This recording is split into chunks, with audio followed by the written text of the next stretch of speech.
The life that kept moving without me for a long time. I believed my life was simply busy. Not chaotic. Not broken. Just full. My days began before sunrise and ended long after dark. I moved through them with purpose, convinced that momentum itself was proof I was doing something right. There was always another responsibility waiting. Another small task to complete. Another reason to stay moving. Stillness felt unnecessary. I lived in a city where speed was rewarded. People spoke quickly, walked quickly, thought quickly. Conversations were efficient, often interrupted by phones buzzing with the next obligation. No one asked how you were unless they expected a short answer, "If eating well." I learned how to manage my time carefully, how to turn exhaustion into discipline. I told myself that this was adulthood, that this constant forward motion was what it meant to build a life. When friends mentioned feeling tired or lost, I nodded politely but secretly felt relieved. At least I was moving. My apartment was quiet, clean, and rarely used. I treated it more like a checkpoint than a home. I slept there, showered there, prepared for the next day there. The walls held no memories, only schedules. On most nights I ate standing up. I told myself I'd preferred it that way. Work filled most of my attention. It gave structure to my days and clarity to my role. I knew what was expected of me, and I delivered consistently. People relied on me. It made the hours feel justified. When praise came, I accepted it calmly. When pressure increased, I absorbed it without complaint. I believed this resilience was strength. I didn't notice when it became avoidance. Weeks passed quickly, then months. Time compressed into blocks of productivity, broken only by short, restless sleep. I stopped noticing seasons. I stopped marking milestones. Birthdays became reminders rather than celebrations. Occasionally, late at night, a question surfaced quietly. Is this all there is? I ignored it. Questions like that were dangerous. They had no deadlines, no clear solutions. They slowed you down. I pushed them aside the way I pushed aside discomfort by staying busy enough that nothing could catch up to me. I told myself I was building towards something. Who skolden clearly name what that something was. One evening, after a day that felt identical to every other day, I stood in my kitchen, staring at nothing in particular. My phone buzzed with notifications I didn't open. My body felt heavy in a way that sleep never seemed to fix. I leaned against the counter and closed my eyes. For a moment, everything went quiet. Not peaceful, just empty. I noticed how shallow my breathing had become, how tense my shoulders felt, even when I wasn't working. I had grown used to carrying that tension everywhere, like a second spine holding me upright. That night, I lay in bed staring at the ceiling, listening to the distant sound of traffic. I felt strangely detached from the life I was living, as if I were watching it from a short distance away. Nothing was wrong, and yet nothing felt fully mine. The next morning, my alarm rang. As usual, I reached to turn it off, already planning the day ahead. Meetings, deadlines, commitments, everything accounted for. But instead of getting up immediately, I stayed still. Just for a moment, the room slowly filled with light. The city outside began to wake. I noticed the sound of my own breathing, steady but tired. The moment stretched longer than I intended. A thought surfaced odd, dramatic, not urgent. What would happen if you stopped running? I sat up, unsettled by how unfamiliar the idea felt. Stopping had never been part of the plan. Movement was how I measured progress, how I justified my existence. Without it, who was I? I dismissed the question and got ready for work, moving slightly faster than necessary, as if to outrun the doubt that had crept in. But as I stepped outside, joining the flow of people rushing forward, I couldn't shake the feeling that my life had been moving ahead of me for a long time, and I was only just beginning to notice. When the body speaks before the mind listens at first, nothing changed. I continued moving through my days the same way I always had. I answered emails quickly, filled my calendar tightly, and treated exhaustion as an inconvenience rather than a signal. The strange heaviness I felt in the mornings became another thing to manage. I told myself I just needed rest, but rest never came. My sleep grew lighter, fractured by thoughts that refused to stay quiet. I woke up already tired, my body tense before the day had even begun. Coffee lost its effect. Silence felt uncomfortable. I filled it with noise podcasts, music, conversations that didn't require depth. Anything to avoid listening. At work, I began making small mistakes. Nothing serious. Nothing anyone else noticed at first. A missed detail here. A delayed response there. I compensated by staying later, pushing harder, tightening my grip on control. I told myself this was temporary. One afternoon, during a meeting I had led dozens of times before, I lost my place mid-sentence. The words simply disappeared. My mind went blank, as if someone had turned off a switch without warning. The room waited. I forced a smile, laughed it off, blamed fatigue. People nodded sympathetically and moved on, but inside, something shifted. I felt exposed in a way I hadn't before, not because of the mistake, but because I had no explanation that satisfied me. That night, I stayed at the office long after everyone else had left. The building was quiet, lights dimmed, the city glowing faintly through the windows. I stared at my screen without processing the words in front of me. For the first time, effort didn't produce results. I went home later than usual, my body heavy, my thoughts slow. As I unlocked my door, a wave of dizziness hit me suddenly. The room tilted. I grabbed the wall, waiting for the sensation to pass. It didn't. I sat down on the floor, back against the door, breathing shallowly.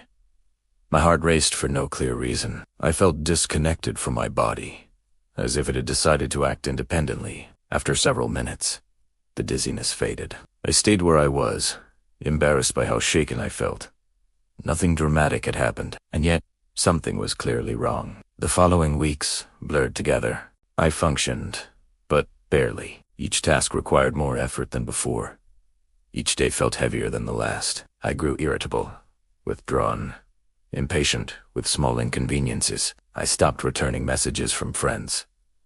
I told myself I would reach out once things calmed down. They never did. One morning, while standing on a crowded train platform, I felt it again, the sudden rush of heat, the tightening chest, the sense that I couldn't get enough air. The noise around me grew distant, distorted. I stepped back instinctively, heart pounding. Someone asked if I was okay. I nodded quickly, ashamed. The train arrived.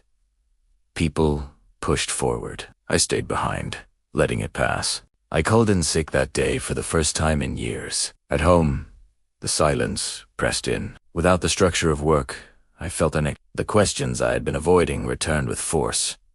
What are you doing this for? Who are you trying to become? I scheduled a medical appointment, expecting a simple exhaustion stress, lack of sleep, something temporary. The doctor listened carefully, asked questions I hadn't prepared for. How long have you been feeling like this? When was the last time you rested without guilt?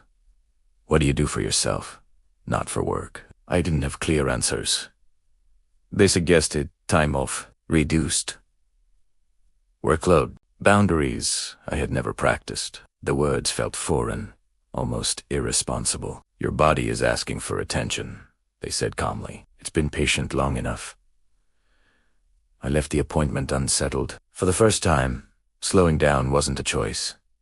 It was a requirement. That evening, I sat alone in my apartment, lights off, city noise filtering in through the window. I thought about how carefully I had built my life and how fragile it suddenly felt. I'd spent years believing there would always be more time, more chances, more energy later. But now, faced with the possibility that my body might force me to stop, I realized something uncomfortable. Maybe I had already missed the moment when slowing down was optional. The silence that refused to be ignored. Time off felt nothing like relief. The first few days passed slowly, marked by an unfamiliar absence of urgency. There were no early alarms, no crowded commutes, no constant stream of notifications demanding attention.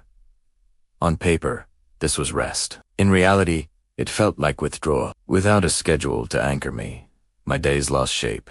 I woke up later than usual, unsure what to do with the extra hours. I moved through my apartment aimlessly, starting tasks without finishing them, opening my phone only to realize there was nothing urgent waiting. The silence felt louder than any meeting room. I tried to distract myself. I cleaned, reorganized drawers, answered messages I had been postponing. But every distraction faded quickly, leaving behind the same persistent discomfort. I was alone with my thoughts, and I didn't like what surfaced. Without constant motion to dull them, memories appeared in finished conversations, choices made out of convenience rather than desire, moments when I had ignored my own hesitation because slowing down felt too risky. I began taking short walks during the day, hoping movement would bring clarity. The city looked different at a slower pace.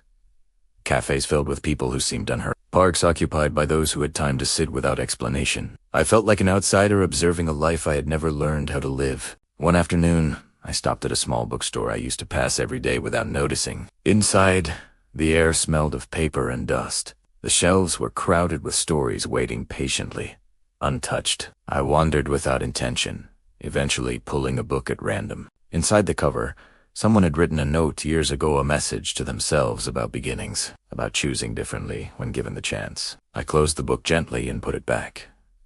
The message lingered. At home, the physical symptoms slowly softened, but the mental weight remained. I slept longer, yet woke up just as tired. Rest, I learned, was not the same as recovery. Recovery required honesty. I began journaling at night, not with the goal of self-improvement, but simply to empty my mind onto paper. The words came awkwardly at first, then more freely. I wrote about fear of being irrelevant, fear of falling behind, fear that stopping would reveal how little I actually wanted the life I had built. I didn't try to fix these thoughts. I let them exist. Some evenings, I sat by the window watching the city lights flicker on one by one. I noticed how quickly people moved below, each carrying a private urgency. I wondered how many of them felt the same quiet tension, the same pressure to keep up even when no one was watching. I wondered how many were running from themselves. Friends checked in occasionally. Their messages were kind, supportive, and brief. I responded politely but avoided deeper conversation. I wasn't ready to explain something I didn't yet understand. One night, unable to sleep, I reopened an old notebook I had kept years ago. Its pages were filled with ideas, questions, small observations about the world. The handwriting was familiar but distant, like reading words written by someone I used to know. There was curiosity in those pages. Patience, a willingness to wonder without immediately needing answers. I realized I had lost that version of myself gradually, without noticing. The realization hurt more than exhaustion ever had. As the days passed, a subtle shift began. I stopped reaching for my phone every few minutes. I started noticing my breathing again, how it changed with my thoughts. I learned how uncomfortable boredom could be and how revealing. In the absence of constant productivity, something else emerged. Awareness. I became aware of how often I had equated worth with output, how rarely I had asked myself what I actually wanted, separate from expectations and momentum. The space I once feared was no longer empty. It was full of questions, and for the first time, instead of running from them, I stayed. The cost of returning the invitation stayed unread for 2 days. It sat quietly in my inbox, marked but untouched, as if opening it would force a decision I wasn't ready to make. In another version of my life, I would have replied immediately brief, professional, decisive. This time, I hesitated. The project wasn't prestigious. It wasn't urgent. It didn't come with the kind of recognition I once chased, but it asked for something different. Time, thought, presence, the kind of work that couldn't be rushed without losing its meaning. I realized that wasn't what scared me. What scared me was the possibility that I might actually want it. Accepting would mean rearranging priorities. Saying no would mean returning to what was familiar, even if it no longer felt sustainable.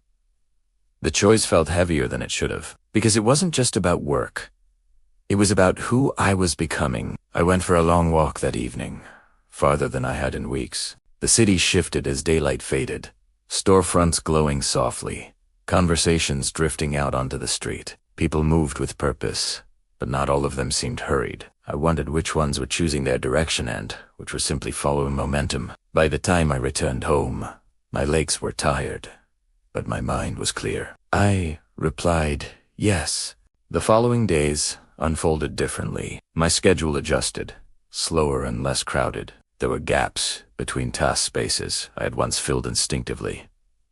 Now, they remained open. At first, the emptiness made me uneasy. I resisted the urge to overcompensate. The work itself required patience. There were no immediate results, no clear metrics of success. Progress happened quietly, often invisibly. I found myself thinking deeply, revising ideas instead of rushing to finish them. It was unfamiliar and strangely satisfying. Not everyone understood the change. Some colleagues were polite but distant. Others questioned my decisions openly, framing concern as curiosity. I smiled, explained vaguely, avoided confrontation. It was easier than admitting I no longer wanted what I had once defended so fiercely. I noticed how often people equated slowing down with giving up. I had believed that too. Old habits didn't disappear overnight. There were mornings when guilt crept in, whispering that I wasn't doing enough. That rest was indulgence disguised as reflection. I acknowledged the feeling without obeying it. That was new. One afternoon, while reviewing notes, I realized something unsettling. Returning to my old pace would require effort now. The constant urgency I once lived in no longer felt natural. It felt forced. The thought surprised me. I had assumed the old version of myself was permanent, waiting patiently for my return. Instead, it felt distant, like a role I had outgrown without noticing. A message arrived from work, offering an opportunity to resume full responsibilities sooner than expected. It was phrased generously, encouragingly, almost tempting. I stared at the screen for a long time. This was the life I had worked toward, the path I had followed without question. Returning would be easy, comfortable.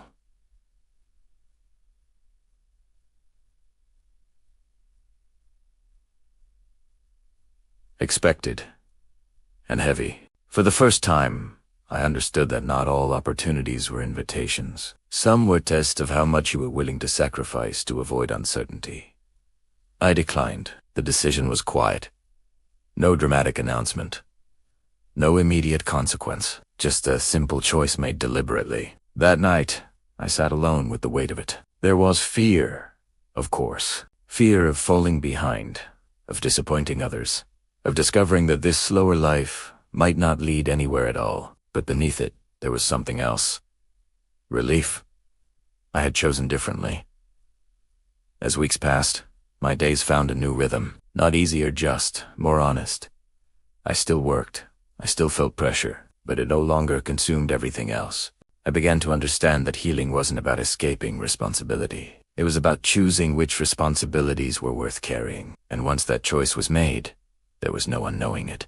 Learning to live with what you chose, the consequences did not arrive all at once. They came quietly, disguised as ordinary days.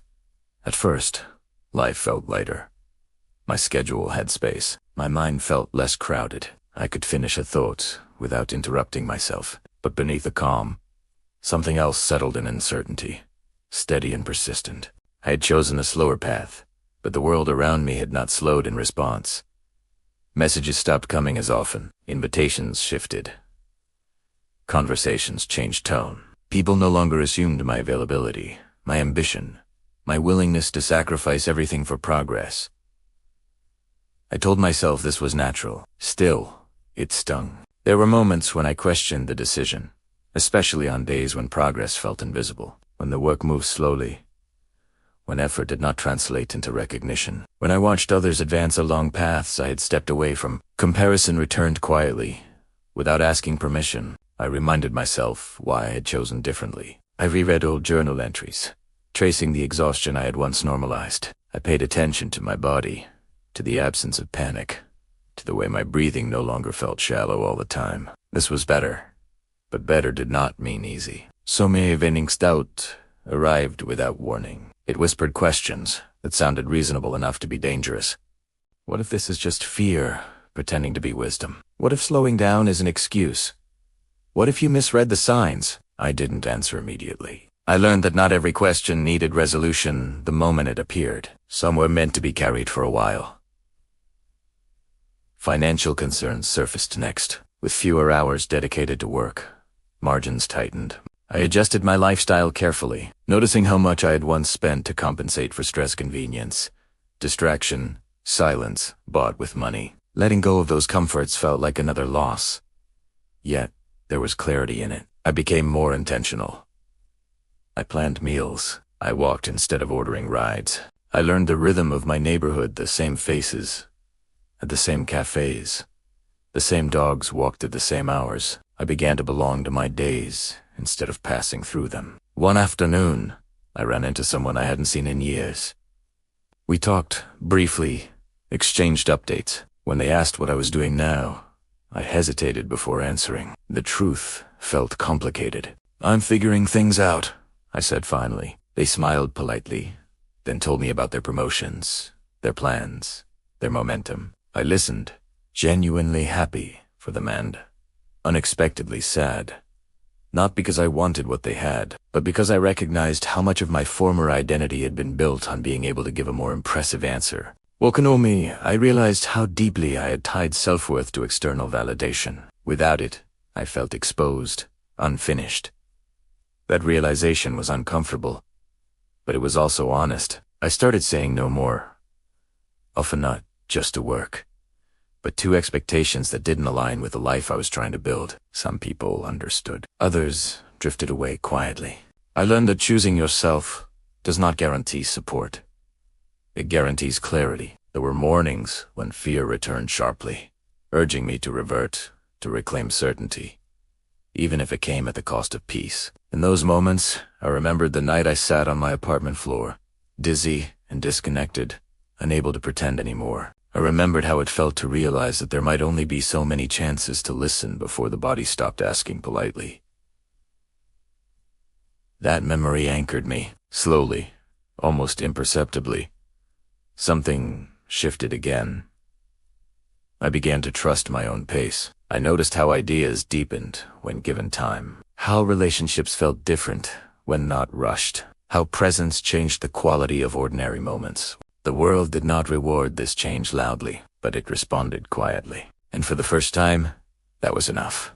The one chance you don't get back, there was no single moment when everything suddenly made sense. Clarity did not arrive like a revelation. It grew quietly, built from repetition, from choosing the same direction again and again. Even when no one was watching, life continued in its ordinary ways. I still worked. I still worried sometimes. I still questioned my decisions on difficult days. The difference was subtle but profound. My life no longer felt like something happening to me. It felt like something I was participating in. One morning, months after everything had slowed, I woke up before my alarm. The room was still dim, the city quiet. I stayed in bed, listening not to notifications, not to urgency, but to my own breathing. It felt steady. That steadiness had once felt impossible. I thought about the person I had been, the one who believed that value was measured by speed, by output, by how little rest was needed. I didn't feel anger toward that version of myself. Only understanding. They had done what they thought was necessary. They had believed there would always be more time later to reflect, to adjust, to live. That belief had almost cost everything. The truth, I learned, was uncomfortable but simple. Life does not offer unlimited chances to notice you are unhappy. It offers subtle warnings, then louder ones, then consequences. If you ignore them long enough, the opportunity to choose differently does not disappear, it just becomes more painful. I had been lucky. Not because things worked out perfectly, but because I had listened before something irreversible happened. On a quiet afternoon, I returned to the small park I had once sat in during my first days of rest. The same bench was there. Different people, pass-through children, older now, strangers living their own unseen stories.